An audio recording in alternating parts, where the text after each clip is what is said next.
Sabat po sa ating lahat. Happy Sabat! Para po sa testimony, alam niyo po, itong Hope Impact po na ito na 2023 ay isa sa hindi namin malilimutan at very blessed po ang Valenzuela District. Amen po ba? Amen! Siyempre, specifically ang Rockville Church. Bakit hindi? May Ma'am Raquel na, may Ma'am Hazel pa po kaming nakasama. So, ano naging impact nun po sa amin? Ang makasama po sila, no, bilang sila ay ating mga tinitingalang mga direktora.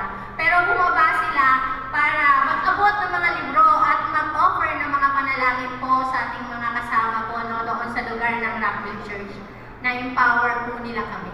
Talagang iba ang power ng mga kababaihan. At sobra din po ako nagpapasalamat, Ma'am Hazel, Ma'am Raquel. Alam niyo po, nung kanina, nung kami namimigay, biglang nabuhay sa akin yung akin pong adhikain na mapabalitaan itong aming mga kapitbahay. Actually, ang Rockville po, ang lugar ng Rockville, kung saan po nakatayo yung aming humble church, ay binubuo ng 3 compound at ilang libong tao po.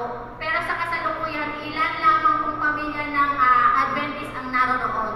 So, nung nabigay po kami ng mga aklat, ang nasa isip ko, ito na ang magsasalita sa kanila sa tulong ng banal na Espiritu. Amen po ba?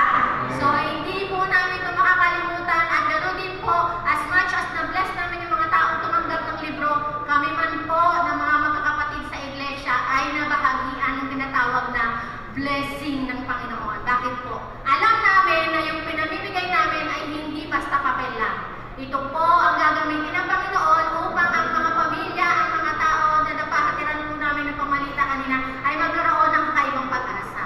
Meron po doon na kami nilapitan na mamatay lang po ng asawa niya. At noong siya ay aking inalok ng aklat at pinanalangin, kita mo sa mata niya na medyo maiyak-iyak pa po siya.